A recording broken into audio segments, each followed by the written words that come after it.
Estás escuchando A Todo Neuro, el podcast de la Sociedad Argentina de Investigación en Neurociencias, donde regularmente conversamos con investigadoras e investigadores que trabajan en las más diversas áreas de la neurociencia de nuestro país. Seguinos en las redes si te gusta lo que hacemos y suscríbete en Spotify o en donde sea que escuches tus podcasts para no perderte de próximos episodios. Hola, ¿cómo están? Y bienvenidos a un nuevo episodio de A Todo Neuro, el podcast de la Sociedad Argentina de Investigación en Neurociencias. Hoy nos acompaña Rodrigo Echeveste. Rodrigo, ¿cómo estás?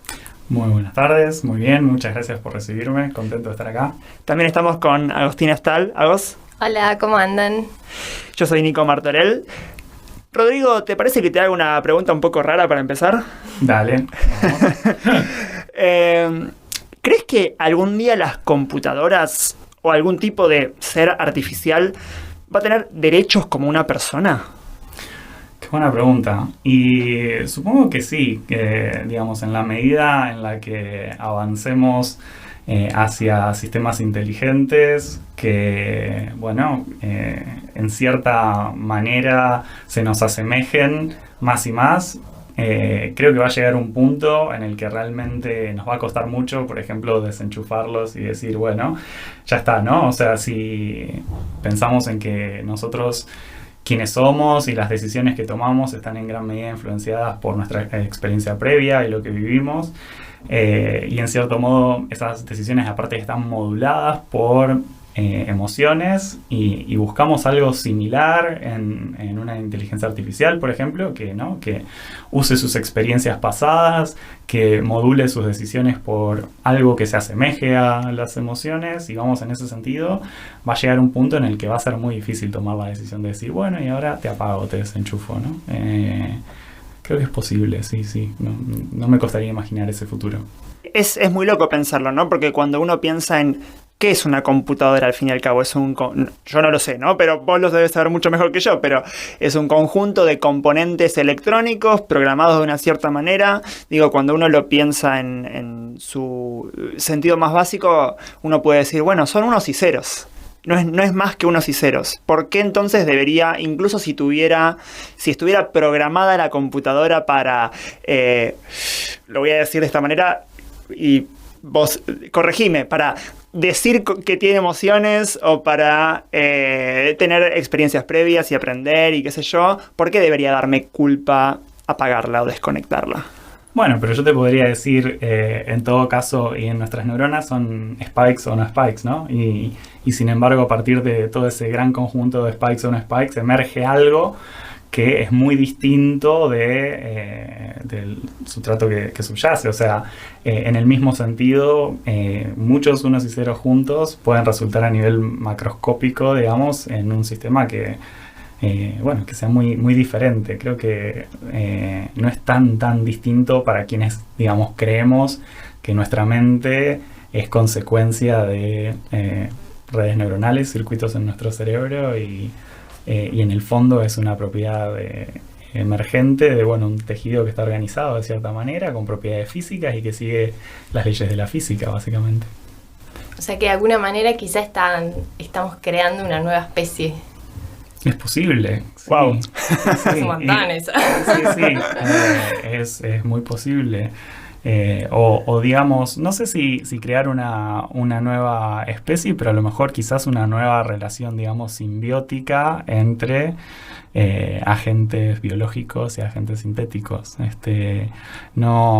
Creo que muy probablemente el futuro venga de la mano de una sinergia entre el hombre y herramientas cada vez más inteligentes y no una competencia o no sistemas que, digamos, que operen al margen del hombre. En ese sentido, como que no lo pensaría como una especie, porque no imagino que vayamos hacia eso, sino más bien a sistemas inteligentes que aumenten nuestras capacidades y que potencien nuestras capacidades. Es como si en algún momento hubiéramos pensado, bueno, como diseñamos una computadora o una calculadora, entonces, la computadora nos va a reemplazar. Y en realidad nosotros trabajamos con una computadora o con una calculadora, y creo que en cierto sentido vamos a aprender a trabajar con estas herramientas y no competir en ese sentido.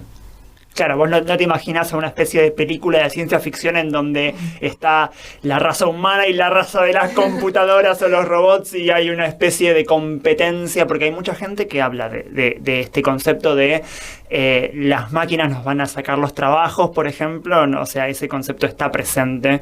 En donde las inteligencias artificiales van a ser cada vez mejores y entonces hay muchos trabajos que van a dejar de ser factibles para humanos porque las computadoras van a ser mucho mejores. Supongo que eso en algún punto ya está pasando.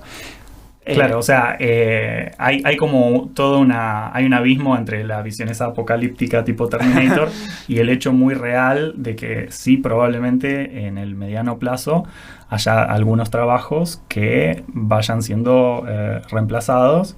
Eso ha sucedido con todas las revoluciones industriales y no veo por qué no va a suceder con esta. Quizás esta lo que tiene es que es mucho más rápida y eso tiene el riesgo de que las personas no se puedan adaptar suficientemente rápido. O sea que ahí es fundamental un estado presente, el diálogo con distintas instituciones civiles y pensar inteligencia artificial cómo, para qué, para quiénes, en qué contexto, cómo lo regulamos, cómo tenemos una transición sustentable. Cómo capacitamos a las personas que se puedan ver afectadas en su trabajo en la transición. A largo plazo creo que estas distintas revoluciones lo que han hecho es liberar tiempo de trabajo manual, en definitiva, que nos ha permitido siempre dedicar más tiempo a pensar y a trabajar en, procesos creativos y demás. Entonces lo podemos ver de dos maneras, digamos, como, hay ciertos trabajos que se pierden y hay que ser muy cuidadoso y muy respetuoso de eso. Pero también que esto va a liberar la posibilidad de tener más gente creando contenidos y volcando toda su creatividad porque ya no tiene que estar haciendo una tarea tan repetitiva quizás. O sea, digamos, tomarías una postura quizás optimista respecto al efecto que la inteligencia artificial puede tener sobre la sociedad. No todo el mundo quizás la tomaría, pero creo que estás apuntando más hacia ese lado, ¿no? Como que puede potenciarnos como seres humanos y como sociedad y no necesariamente tener un efecto netamente negativo. En tanto y en cuanto haya, creo que una política estatal de regulación, haya un diálogo entre el sector productivo y las grandes empresas que potencian estos desarrollos y los sectores del trabajo, distintas instituciones civiles, las universidades, es posible. También puede pasar de que, el Estado se corra o avance muy lento en las regulaciones y esto nos pase un poco por arriba. También está la responsabilidad de quienes desarrollamos estas herramientas, de hacerlo siempre con una mirada social, de pensar en, desarrollar herramientas en las que no dejemos a nadie afuera, siempre pensándolo en, a ver, ¿cuál es el fin último de la herramienta? ¿Por qué estamos haciendo lo que estamos haciendo? También es importante tener una mirada desde la Argentina de estos temas, diseñar herramientas que se adapten a nuestra realidad, que sean adecuadas para nuestra población. Por ejemplo, algo de lo que nosotros trabajamos en el ámbito médico, si tomamos todas bases de datos que vienen del primer mundo y reflejan la estadística poblacional de otras poblaciones que no son las propias, es posible que estos sistemas no funcionen igual de bien en nuestra población. Entonces, hay muchas cosas que hay que tener en cuenta y creo que es fundamental un enfoque integral y sumar a distintos actores a esto. No puede ser solamente el desarrollador informático que se cree todólogo y que se pone a tomar decisiones que van a afectar un montón de ámbitos de la vida y para los que no está formado, ¿no? Simplemente, no está preparado para tomar esas decisiones, entonces tampoco tiene sentido que las tome. Así que en tanto y en cuanto se haga con cuidado, creo que definitivamente puede ser positivo. Si no, sí, puede ser catastrófico. ¿Y vos sentís que acá en Argentina este diálogo existe, que el Estado está presente y que es al menos abierto, digamos, a escuchar las propuestas y ver cómo manejarlo, digamos, con la sociedad? Creo que las cosas avanzan un poco lento, pero avanzan y al menos veo conciencia en este sentido en los institutos del CONICET en la Argentina de tomar estas cosas en cuenta. Son muchos los institutos que trabajan, por ejemplo, en el tema de la justicia algorítmica en Argentina, que busca que justamente los sistemas de inteligencia artificial que se desarrollan tengan un desempeño parejo en distintas poblaciones y se vinculan con otras instituciones para, bueno, tratar de encontrar soluciones adecuadas a distintos ámbitos de aplicación. Nosotros del instituto, por ejemplo, trabajamos con gente del Departamento de Informática del Hospital Italiano de Buenos Aires y trabajamos justamente en justicia algorítmica aplicada a imágenes médicas. Entonces, bueno, en ese ida y vuelta, en ese vínculo con las instituciones que van a hacer uso de esas herramientas, creo que ahí es donde se genera algo realmente enriquecedor, cuando uno no trata de tener todas las respuestas, sino de vincularse desde la interdisciplina con gente que viene de otro palo. Rodrigo, para la gente que nos escucha, que está escuchando un podcast de neurociencia, quizás les parece raro estar hablando de inteligencia artificial. Quizás no es obvia la conexión entre algo que es, digamos, a fin de cuentas, algorítmico, computacional y el cerebro. Por ahora quizás ni siquiera mencionamos la palabra cerebro. Entonces, quizás podemos aprovechar este momento para que nos cuentes, quizás, ¿cómo encajas vos, que estamos hablando de inteligencia artificial, dentro de lo que es neurociencia? ¿Qué tiene que ver una cosa con la otra y dónde entra tu trabajo, digamos, en eso? Claro, es una buena pregunta. ¿Qué hace este físico que viene a un podcast de neurociencia hablando sobre inteligencia artificial? Más o menos. Justifica tu presencia. Voy a justificar mi presencia. Bueno, resulta que, bueno, ustedes saben que la inteligencia artificial en sus comienzos se empezó nutriendo un poco de muchas ideas de la neurociencia, ¿no? Porque, bueno, tiene sentido que si queremos construir sistemas inteligentes estaba bueno empezar mirando a ver qué pasa en el cerebro. Y que hay en el cerebro neuronas y entonces, bueno, ergo redes neuronales, ¿no? Lo interesante es que más o menos en los últimos 10 años se empieza a utilizar mucho la inteligencia artificial para tratar de encontrar buenos modelos del cerebro. O sea que se empieza a generar un ida y vuelta entre la neurociencia y la inteligencia artificial. Podemos pensar que si tenemos que tratar de entender un sistema tan complejo como es el cerebro, con muchísimas conexiones, muchísimas neuronas, donde, bueno, todas esas conexiones pueden tomar distintos valores y uno quiere simular un sistema así, básicamente reproducir dentro de una computadora algo de lo que está pasando en el cerebro. Si uno quisiera hacerlo a mano, hay que tomar tantas decisiones sobre qué valores tomar, e incluso valores que son tantos que ni siquiera pueden medirse. Entonces, la idea detrás de utilizar inteligencia artificial es pensar que, al menos en las tareas más básicas, que vienen muy preservadas a lo largo de tiempos evolutivos, si nuestro cerebro es capaz de resolver esas tareas de forma óptima, porque ya pasó mucho tiempo de evolución, entonces a lo mejor si yo agarro un sistema artificial, una red neuronal artificial, y la optimizo utilizando herramientas de inteligencia artificial para esa tarea y encuentro esa solución óptima, quizás tengo la esperanza de que se parezcan en algo y que el sistema artificial me pueda decir algo acerca del sistema natural, en este caso el cerebro que quiero estudiar.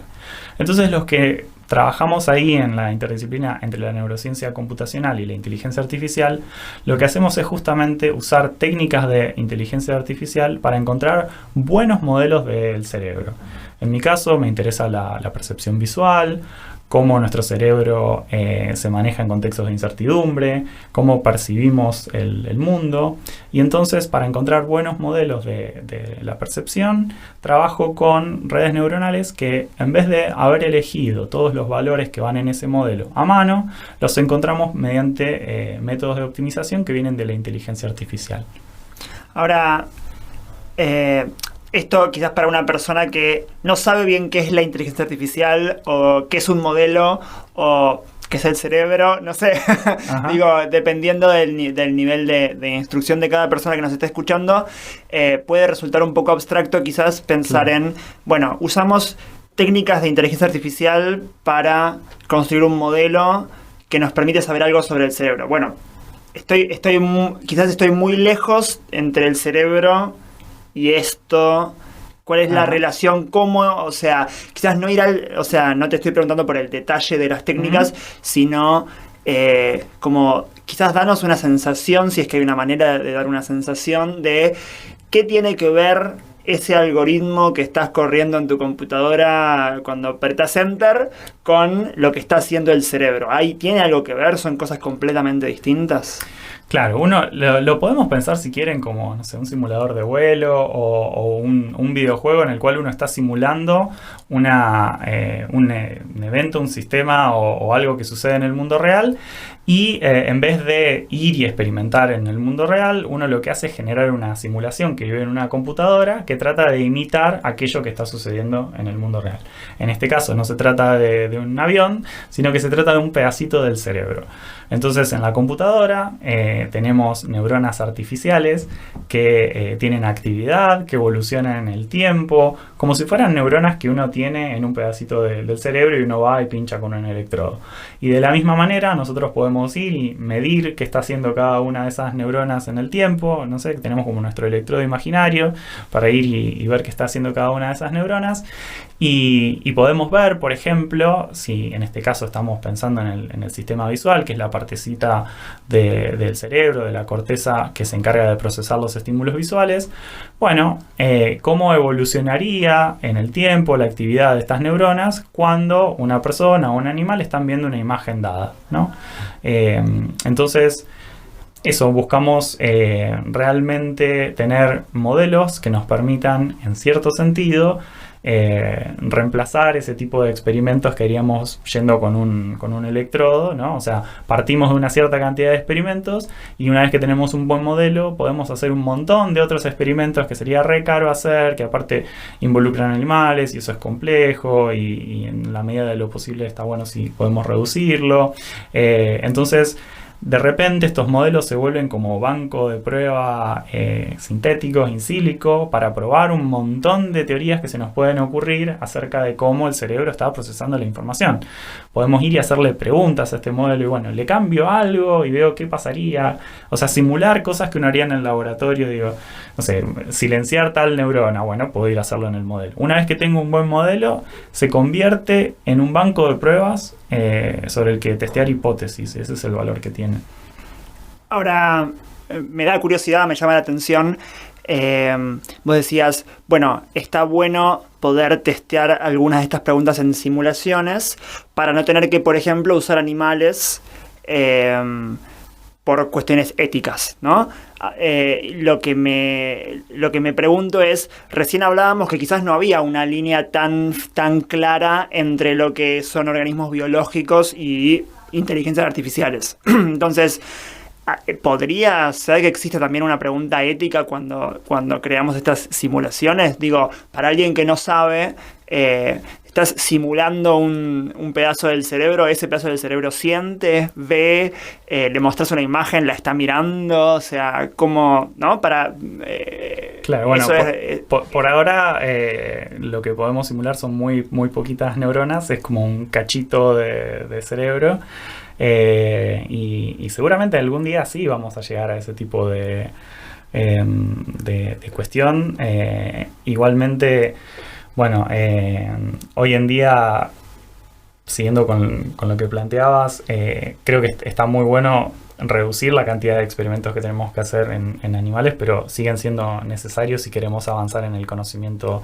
O sea, esto no va a ser un reemplazo ya. Lo que sí puede permitir es guiar y enfocar experimentos para reducir la cantidad de pruebas que uno tiene que hacer. Digamos, ya hay otras áreas en las cuales los algoritmos de inteligencia artificial como que nos permiten decir, bueno, estas son las líneas quizás a priori más viables, entonces enfoquemos los esfuerzos por acá, por allá y demás. Y lo que tiene es que, bueno, en estos sistemas, aparte, las modificaciones que hacemos siempre son reversibles. No es como, no sé, si uno realiza una ablación en un animal, que es un proceso del que no se vuelve, pero en estos modelos podemos quitar, poner, resetear, volver a armar y demás. Tienen esa posibilidad. Y aparte, bueno, no se cansan, así que podemos tenerlos haciendo experimentos el tiempo que querramos. Muchas versiones en paralelo, corriendo en distintos servidores, ¿no? Tiene muchas ventajas de ese estilo. hablas de inteligencia artificial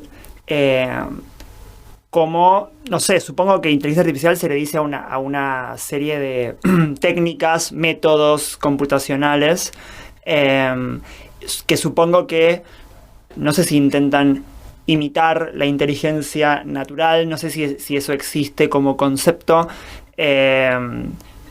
o si intentan crear otro tipo de inteligencia distinta, pero me pregunto, asumiendo que los humanos tenemos algún grado de inteligencia, no pondría las manos en el fuego por eso, pero asumiendo que hay algún tipo de comparación para hacer ahí, quizás me surge la pregunta, primero que nada, ¿qué es la inteligencia? Porque habría que definirlo. Hablamos de inteligencia artificial, estamos inventando algo, pero no sé ni qué es ese algo, entonces podríamos tratar de dar algún tipo de definición, si es que es posible, y si es comparable la inteligencia hoy en día que tienen las computadoras con la humana. No sé, digo, una manera de hacer esta pregunta, una manera medio burda, pero para hacerla es, ¿quiénes son más inteligentes, las computadoras o los humanos? Bueno, ¿a qué nos referimos en el caso de la inteligencia artificial con inteligencia? Un poco, grosso modo, estamos pensando en sistemas que tengan la capacidad de aprender y tomar decisiones sin que tengamos que explícitamente, paso a paso, programarlos y decirles qué es lo que tienen que hacer en cada escenario. O sea, una capacidad que tenemos las personas es de, a través de la experiencia, de acumular información en el tiempo que va informando futuras decisiones para tomar cada vez mejores decisiones, ¿no? Aprendemos de nuestros aciertos y nuestros errores y digamos, no es necesario que, si bien en algunos contextos aprendemos cuando viene alguien y nos da esas instrucciones muy paso a paso, pero en general lo que recibimos es algún tipo de feedback de alto nivel, de corrección, y bueno, vamos probando y aprendiendo y vamos mejorando. Y algo de eso es lo que queremos embotellar, digamos, y calcular y capturar en una inteligencia artificial. Y respecto a la pregunta de quiénes son más inteligentes, hoy en día la mayoría de todos los sistemas de inteligencia artificial se diseñan pensando en una tarea en específico, en un ámbito concreto, y pueden en ese ámbito particular superar ampliamente las capacidades humanas. ¿Por ejemplo? Por ejemplo, no sé, hoy en día tenemos sistemas que juegan al ajedrez o algo mucho mejor que los grandes maestros y ya les ganan.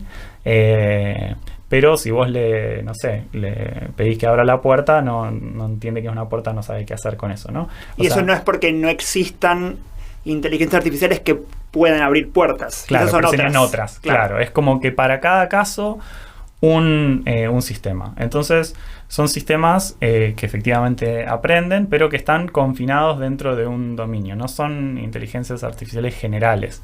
Entonces son brillantes para algo y completamente inútiles para cualquier otra cosa, ¿no? O sea, el ser humano tiene la capacidad de adaptarse y de transferir saberes de un área a otra, y tiene una versatilidad enorme, y en ese sentido estamos lejísimos, súper lejos. O sea, el ser humano sí es una inteligencia general y los algoritmos actualmente existentes no lo son. Exactamente. Y no es suficiente conjuntar todos esos algoritmos y ponerlos en una misma caja y ya está. No, porque o sea, no es solamente el hecho de tener uno para cada situación, sino esto que te decía de que los humanos podemos, ante una nueva situación que emerge, directamente como que decimos, esto está más o menos cerca de esta cosa que ya hice y de esta otra, y enseguida reutilizamos todo lo que tenemos a mano que aprendimos de otros lados, y de repente nos adaptamos rápidamente a una nueva situación. O sea que no es solamente, sino habría que como que anticiparse y generar un sistema para cada situación posible que podría llegar a atravesar un sistema, y eso es imposible, ¿no? Entonces, esa flexibilidad, esa capacidad de reutilizar saberes de un dominio a otro, bueno, uno esperaría todas esas cosas en una inteligencia artificial general. ¿Y pensás que vamos a llegar a eso? ¿A poder diseñar una de esas inteligencias generales? ¿Estamos muy lejos? ¿Estamos cerca? No sé, ¿cuál es tu percepción sobre eso? Yo creo que falta, sí. Y digamos, si la vara la ponemos a nivel humano, entonces estamos, creo, todavía muy lejos. Pero este tipo de habilidad que describo también está presente en animales mucho más simples, ¿no? Y creo que si lo pensamos como... si lo abordamos de una manera secuencial, pensando en primero imitar las capacidades de animales mucho más simples, a lo mejor en esos contextos quizás se pueda avanzar. Lo que pasa es que no sé si realmente la motivación está por ese lado. Si esto lo guiara, no sé, un grupo de científicos que viene de la neurociencia, a lo mejor diría, bueno, enfoquemos primero los esfuerzos para analizar sistemas súper simples y veamos si después lo podemos ir escalando y demás. Pero en general la industria lo que va buscando es, bueno, en tal contexto superar al hombre, ¿no? Es como que ese es un poco es lo que vende y lo que quizás sea más monetizable en lo inmediato. Pero como un proceso científico creo que quizás sería interesante empezar de, bueno, organismos más sencillos y ir construyendo hacia arriba. Y eso no pasa, o sea, me imaginaría que quizás es lo que haces vos, ¿no? O sea, como quizás alguien que está más en la pata neurocientífica de lo que es la inteligencia artificial, y mencionabas que estás como modelando un pedacito de cerebro, como supongo yo, la versión simple, no es una de esas inteligencias artificiales que tienen 10 billones de parámetros y aprenden todo el lenguaje humano dicho en los últimos 500 años. No es eso, entonces quizás vos estás yendo más por ese lado, ¿o no? En el sentido de entender el cerebro, sí, definitivamente. Digamos, mi trabajo en neurociencia busca diseñar modelos para comprender mejor el cerebro, y en ese sentido sí parto de primero los procesos visuales de más bajo nivel, los más simples, y a partir de ahí vamos construyendo y vamos agregando complejidad, pero en particular no me dedico a la construcción de una inteligencia artificial general. En lo que hace a inteligencia artificial sí trabajo, bueno, aportando métodos de entrenamiento, a esta cuestión de justicia algorítmica que te contaba, pero no estoy en esta carrera de la inteligencia artificial general. No es la pregunta que más me motiva a mí en lo particular. Claro. Esto de que lo que más vende, ¿no?, es como armar sistemas que sean mejores que nosotros para una tarea en específica, va un poco de la mano con esto de que en realidad... al fin y al cabo, sí, se busca un poco como que podamos suplantar de alguna manera, tener que hacer ciertas tareas que las pueda hacer una máquina, por ejemplo, y nosotros poder dedicarnos a otras cosas que quizás nos interesen más, ¿no? Creo que va un poco de la mano de eso. Pero a vos, ¿cuál es la pregunta entonces que más te motiva? ¿Es simplemente entender cómo es qué es lo que pasa en nuestro cerebro cuando vemos? ¿O qué más hay ahí? Claro, sí, a mí el cerebro me parece fascinante, siempre me pareció fascinante, y tratar de entender qué es lo que está sucediendo, o sea, cómo concretamente procesamos la información que adquirimos, cómo la almacenamos, cómo se codifica, cómo se representa, cómo operamos con esas cosas. Eso me resulta fascinante, y tratar de avanzar en la comprensión de esos temas. Y en particular lo que veo, como decía, es que en estas herramientas hay un gran poder de después utilizar. O sea, si uno tiene un buen modelo del cerebro, puede usarlo como banco de pruebas para muchas cosas. Y una de las cosas que nos interesa ver es, por ejemplo, cómo se relaciona en trastornos como el autismo, características a nivel fisiológico con características a nivel perceptual, comportamental. Y el caso del autismo es interesante porque en general mucho de lo que sabemos de la fisiología del autismo proviene de experimentos en modelos animales, mientras que mucho de lo que sabemos sobre la percepción y el comportamiento es a nivel de personas. Entonces, bueno, ¿cómo tendemos puentes entre el mundo fisiológico y el mundo de la percepción? Sí, bueno, obviamente hay muchísimos experimentos que no se pueden hacer en personas, ¿no? Serían hiperinvasivos, no estaría bien hacerlos. Entonces, bueno, usando este tipo de modelos, por ejemplo, podemos generar pequeños cambios en el modelo como los que se han observado en estos modelos animales, y podemos ver si resulta que cuando hacemos ese cambio en el modelo, también a nivel de la percepción, ahora el modelo percibe el mundo de una manera similar a como se ha descrito en el espectro autista, ¿no? Entonces, de repente, estas herramientas nos permiten, o sea, no solamente entender el funcionamiento del cerebro neurotípico, así llamado, sino realmente cuando uno empieza a entender cómo interactúan las cosas, poder ver, bueno, cómo se desvía la percepción de ese estado, digamos, estadísticamente óptimo, en la forma en la que combinamos la información sensorial con nuestras expectativas previas y llevarlo a, por ejemplo, el autismo, ¿no? Entonces, me parece que avanzando en estas cosas se pueden dar respuestas a demandas sociales muy fuertes. Creo que hace tiempo que la sociedad viene demandando, bueno, entender un poco más, por ejemplo, qué pasa en el caso del autismo, y creo que está bueno eso. Está bueno. Además es como la caja negra, ¿no? Entre lo que pasa, bueno, estas neuronas se prenden acá, como que uno se lo puede ver, o bueno, no sé, por imágenes, uno ve que se prende esta zona del cerebro, pero de ahí a lo que percibe la persona, es como que, bueno, yo puedo estar mirando esa ventana, pero no sé, lo que percibo puede ser muy distinto a lo que está percibiendo la persona que está al lado mío viendo la misma ventana, ¿no? Uh-huh. Absolutamente. Muy loco cómo llegar a estudiar eso y a entender eso, y encima verlo en dos poblaciones distintas, ¿no? Las personas neurotípicas, como le llamaste, y las que tienen experiencia. Claro, justamente recién hablabas de cómo dos personas ven la misma ventana.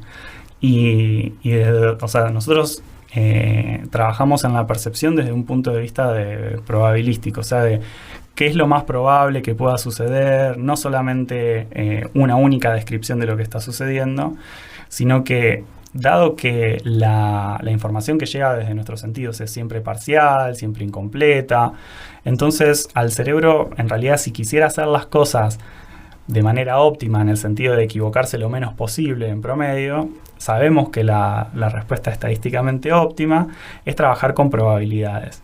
Y eso involucra combinar información que viene desde nuestros sentidos con nuestras expectativas previas de un modo muy particular. Hay una regla matemática para cómo hacer eso, ¿no? Y eso quiere decir de que lo que nosotros percibimos en parte tiene que ver con lo que está allá afuera en el mundo, y en parte tiene que ver con algo que ya venía dentro nuestro, ¿no?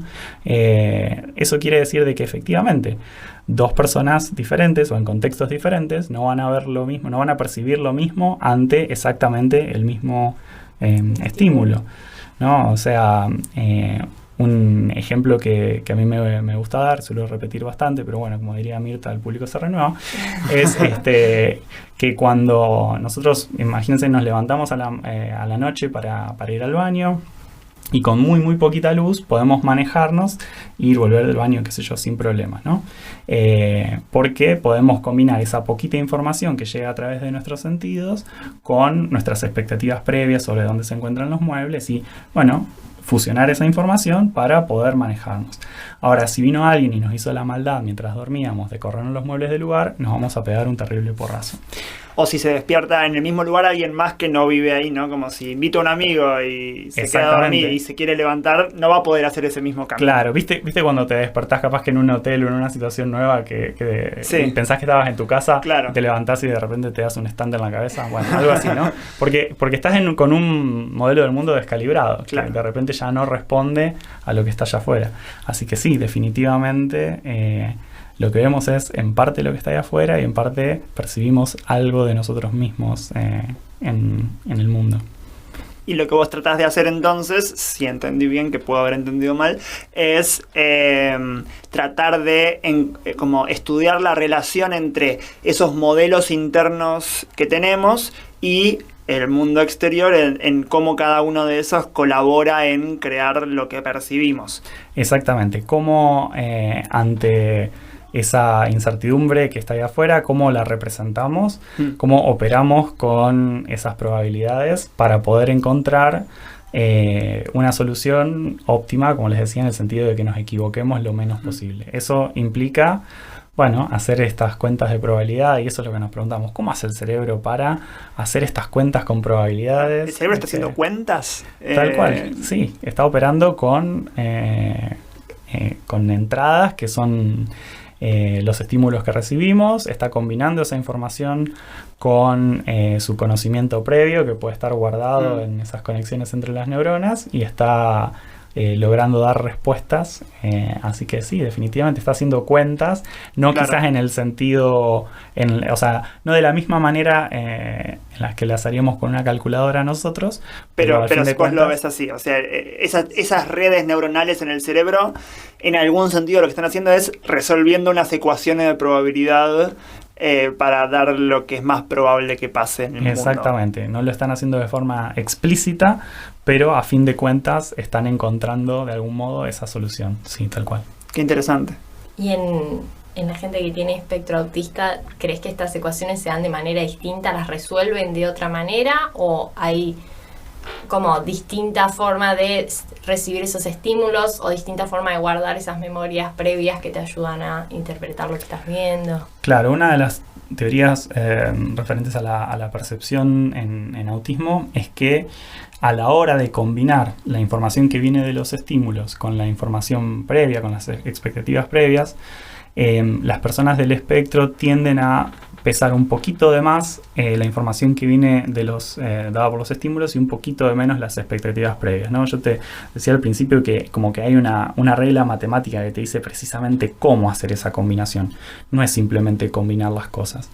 Y si ese pesaje entre esas dos partes, esas dos componentes, no se da siguiendo esa regla precisa, entonces, bueno, va a haber una estimación que se va a desviar ligeramente de lo estadísticamente óptimo. Entonces, si uno pesa de más la información que viene de los estímulos, bueno, una de las consecuencias es que uno podría percibir de manera quizás más intensa estímulos que son de por sí ya intensos. También uno esperaría que las personas del espectro, y de hecho lo son, sean en general menos sensibles a ilusiones ópticas que justamente juegan con nuestras expectativas previas. Se ha observado que también las personas del espectro en promedio, en general, son mejores copiando figuras imposibles. Entonces, en todos esos casos en los que nosotros nos apoyamos mucho, dada la ambigüedad en nuestras expectativas previas, bueno, ahí es donde se pueden empezar a notar ciertas diferencias. En general, estas ilusiones ópticas no son una señal de que nuestro cerebro está funcionando mal, sino todo lo contrario, de que, o sea, están explotando el hecho de que el cerebro tiene que poder operar cuando le falta información. Entonces usan como que ya saben por dónde engancharnos y qué es lo que vamos a esperar ver, y entonces se aprovechan de eso, esas ilusiones ópticas, ¿no?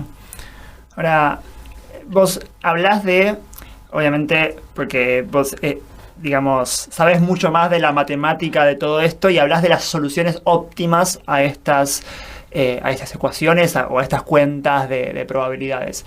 Lo que quizás me surge como curiosidad es, bueno, ahora estamos hablando de cerebros reales y personas reales con percepciones distintas. Entonces, podemos, digamos, ¿hay alguna base para hacer esa valoración de este cerebro está funcionando de manera óptima y este cerebro no?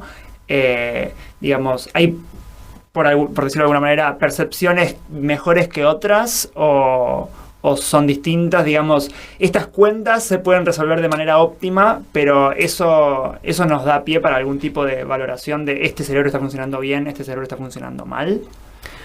Bueno, no me gusta hablar de que un cerebro funciona bien o que un cerebro funciona mal. Creo que todos percibimos el mundo de manera distinta y todos somos un gran espectro en cierto sentido, y todos vamos a operar en el mundo de manera ligeramente diferente. Entonces, a nivel general, creo que uno no puede hacer esa aseveración. Lo que uno sí puede decir es, en una tarea puntual, ¿no?, a la hora de resolver tal cosa, bueno, uno puede comparar el desempeño entre dos personas o dos algoritmos de inteligencia artificial. Pero justamente, como hablábamos al principio, la inteligencia humana, digamos, excede ampliamente una tarea en particular. Entonces, en general, lo que uno va a observar es que alguien va a ser mejor para una tarea que otra y quizás la otra persona sea mejor que uno en otra tarea. Muchas personas del espectro autista, se le han descrito capacidades muy importantes en memoria visual hiperdetallada, ¿no? O sea, creo que no podemos hablar de que en ningún sentido de que, no sé, un cerebro funcione mejor que otro. Sí, que hay una diversidad y que desde la ciencia, cuando estudiamos el comportamiento del cerebro, tenemos una responsabilidad por tratar de abarcar distintas formas de percepción, y en particular, digamos, para quienes usamos inteligencia artificial, donde justamente por esto de guiarnos por la optimalidad estadística, uno se suele enfocar más en los cerebros así llamados neurotípicos. Hay que hacer un esfuerzo adicional para incluir otras formas de percepción, otras formas de ver el mundo. Claro, o sea, lo que es óptimo en un sentido matemático no es una valoración sobre la realidad, digamos. Eso. Claro, eso habla de un desempeño ideal para una tarea en particular en un contexto dado. Perfecto. Bien, entonces, claramente hay una manera de ver al cerebro o a la mente, como vos decías, matemáticamente, como una especie de máquina que resuelve ecuaciones. Es como medio reduccionista, quizás decirlo así, pero hay por lo menos un punto de vista en el que se puede analizar de esa manera, ¿no?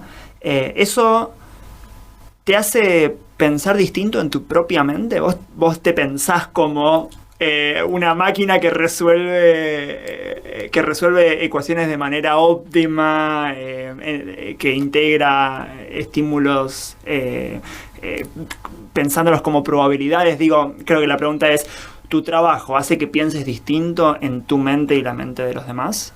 Sí, creo que sí, definitivamente. En particular, esto que hablábamos de que lo que vemos o lo que percibimos es en parte lo que está allá afuera y en parte algo de nosotros, ¿no? Y eso en general es algo que tengo en cuenta a la hora de hablar con una persona. ¿Vieron cuando hablas con alguien y ante la exacta misma situación dos personas como que ven el tema de manera completamente distinta? Sí.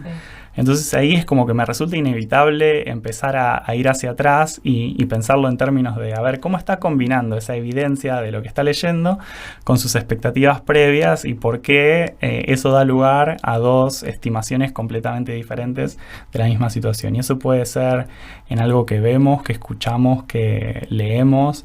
Entonces creo que afecta la manera en la que interpreto muchas cosas, y me parece que también por ahí, si lo tenemos en cuenta a la hora de discutir con el otro, quizás no tendríamos posturas tan violentas y tan como tajantes de entender de que, siempre la información que tenemos acerca del mundo es incompleta, y es absurdo pensar de que sabemos todo sobre lo que está pasando afuera. Y entonces necesariamente tenemos que completarlo con nuestras expectativas. Y si las expectativas son muy diferentes, ante el mismo hecho aislado, no sé, un bando político va a interpretar una decisión, una medida de una manera y otro de otra, porque están completando los huecos que deja esa información incompleta. Bueno, lo están rellenando cada uno con sus expectativas y con sus experiencias, ¿no? Entonces, en ese sentido, sí, definitivamente.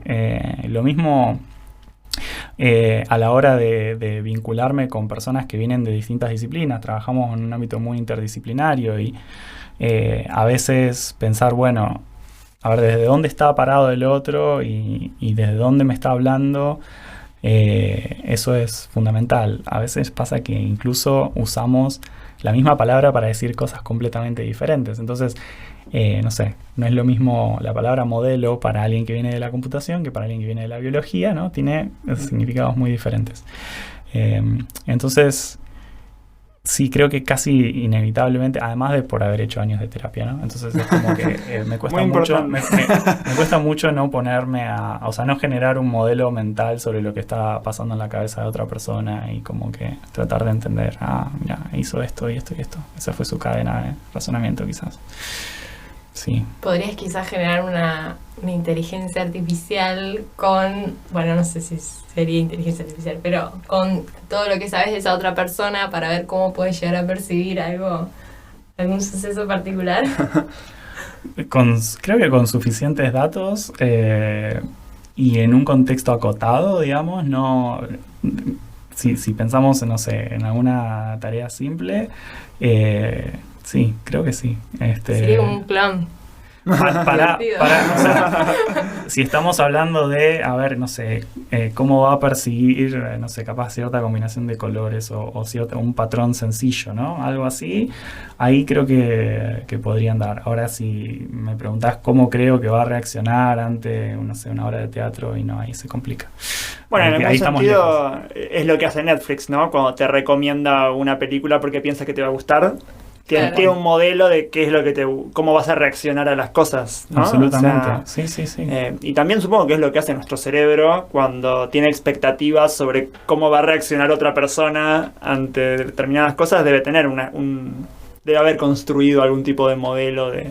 Claro, de eso, alguna manera ¿no? ya sabes, según a qué persona le contás algo o le mostrás algo, ya te das una idea de cómo puedes reaccionar. Claro. Puede fallar, pero... Dentro del cerebro hay como un mini cerebro simulado de la otra persona. Totalmente. No, o sea, nunca les pasó de, no sé, si van a ponerle una heladería nueva y tienen que probar algo, a la hora de elegir esos sabores, si dan como un paso para atrás y piensan en lo que están haciendo, ¿no están en cierto sentido simulando y combinando diciendo, bueno, a mí en general me han gustado estos sabores en tal heladería, acá están buenos los de crema, qué sé yo, y como que casi que te estás imaginando un poco y estás modelando, ¿no? Estás generando un modelo mental de cómo va a ser ese helado y tomás la decisión a partir de eso, ¿no? Entonces, todo el tiempo estamos generando modelos mentales de lo que va a pasar.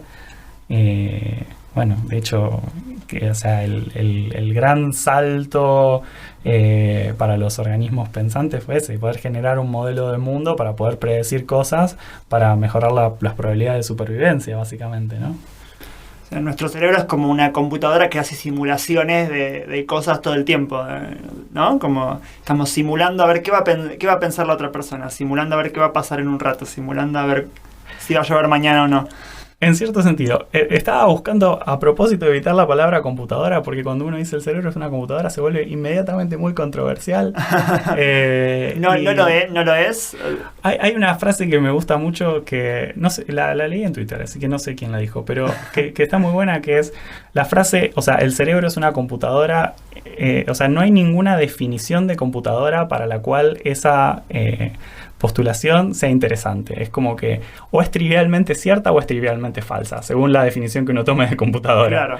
Claro. Si uno piensa en, bueno, es una computadora en el sentido de que procesa la información, digamos, de manera súper secuencial, como hace una computadora de escritorio, donde acá está ubicada la memoria, acá está esto, bueno, ahí definitivamente no. Pero si uno lo piensa como un sistema que procesa información, que recibe información desde afuera, que lo combina con información almacenada que ya está dentro y que produce salidas, entonces en ese sentido sí. Pero es como que en un caso es muy obvio que sí y en el otro caso es muy obvio que no.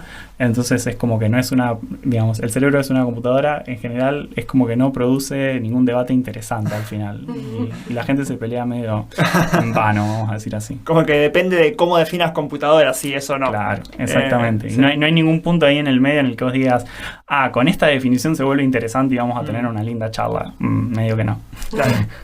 Claro, qué gracioso, porque por todo lo que estuvimos charlando hoy, pensar en el cerebro como esta este sistema que resuelve, incluso como literalmente resuelve ecuaciones matemáticas de probabilidad y qué sé yo, todo eso suena muy a computadora, suena muy a computación, muy a, no sé, como si fuera una especie de calculadora muy complicada que está resolviendo ecuaciones.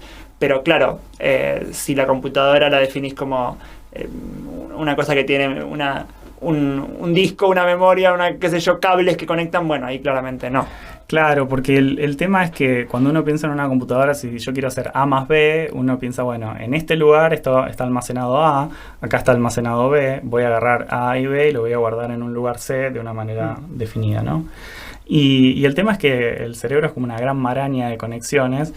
Y entonces, digamos, no espero que esa cuenta se genere de manera explícita, así como, acá está almacenado A, acá está almacenado B, sino que más bien, si el cerebro para poder tomar una decisión necesita calcularse, de alguna manera, implícitamente va a llegar a ese C o va a llegar a la solución que corresponde a haber encontrado ese C, aun si en ningún lugar está en particular almacenado el valor de C, ¿no? Qué loco entonces, eso, ¿no? Claro, lo pienso en ese sentido, o sea, ¿necesita resolverlo? Sí, pero de manera explícita no necesariamente. Y no es como que no creo que el cerebro esté resolviendo las cosas para que venga alguien con un electrodo y encuentre lo que a uno a priori le gustaría encontrar en un lugar dado.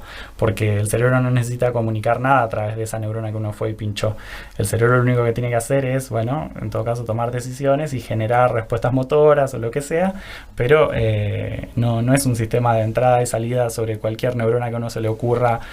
Entonces por ahí a veces esa visión del cerebro, si uno combina esa visión con esa idea de computadora, ahí es donde creo que derrapamos un poco. Claro, qué interesante. ¿Te gusta lo que haces? ¿Te gusta tu trabajo? Me encanta. Me gustan las preguntas científicas que atacamos, pero aparte también me gusta el impacto que tienen estas cosas. Me gusta ver lo que este tipo de investigación genera. Me gusta ver crecer un grupo humano que trabaja con nosotros, o sea, el impacto que tiene lo que hacemos en la vida de las personas que transcurren por el instituto y la plataforma que les da para desarrollarse.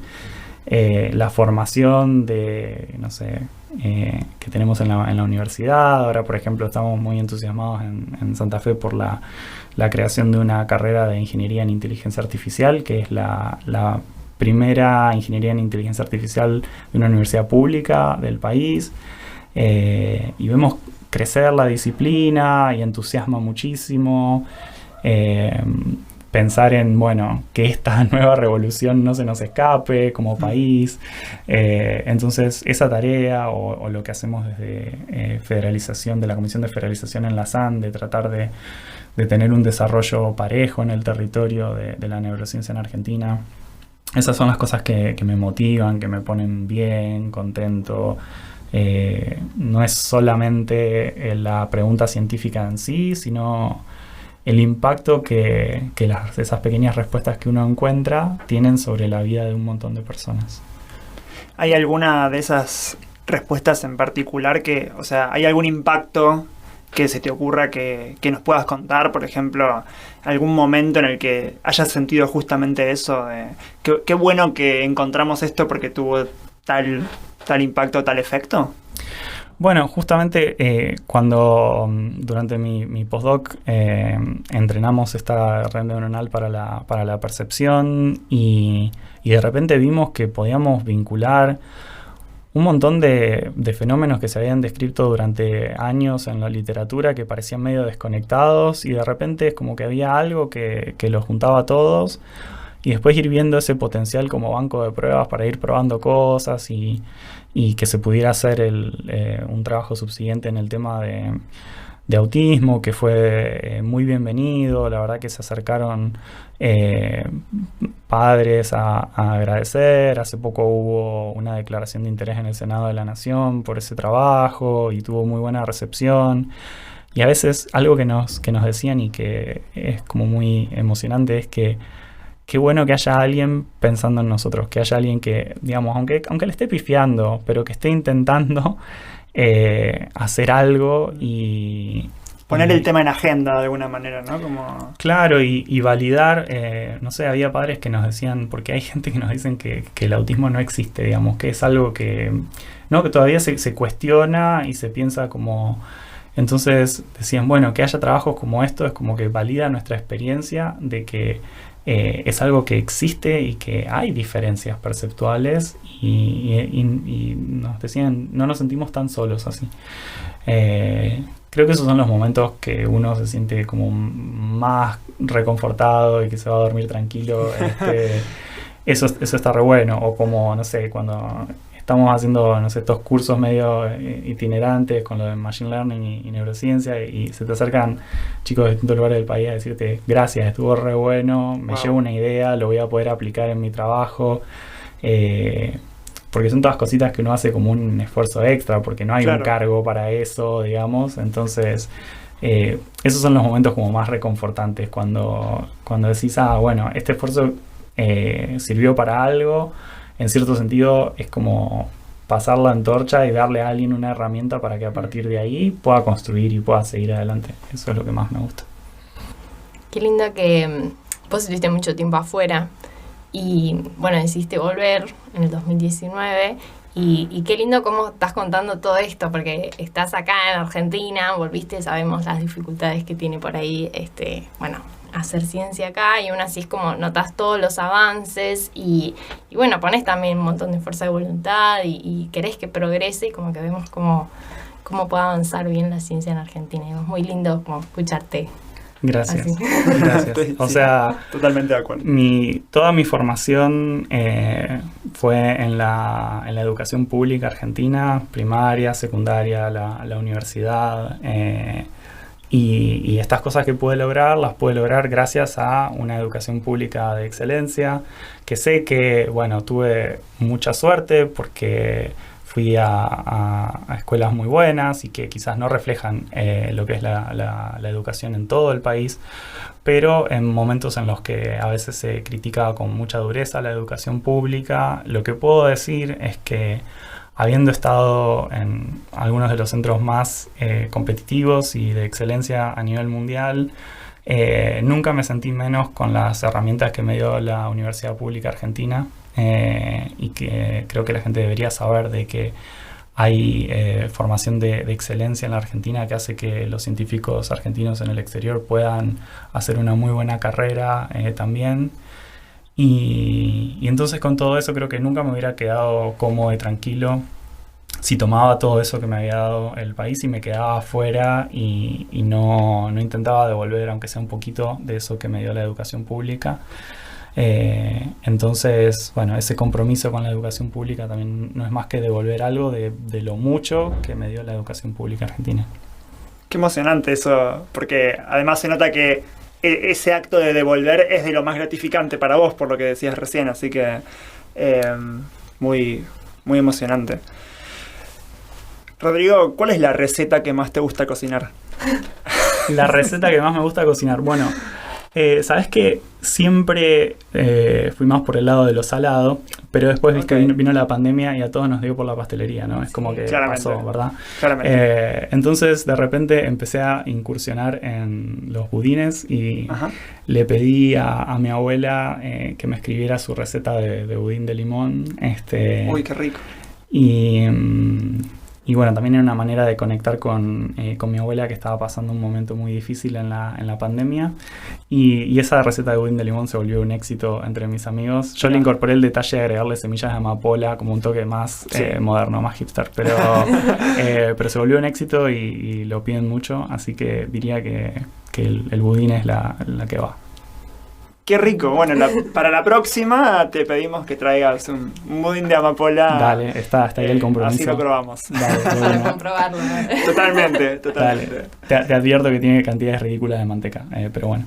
Así que no es para la dieta, pero bueno. Sí, puede pasar. Sí, no me sorprende.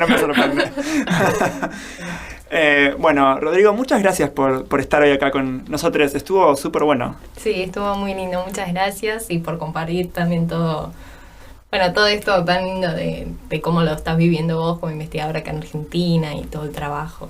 No, muchas gracias a ustedes.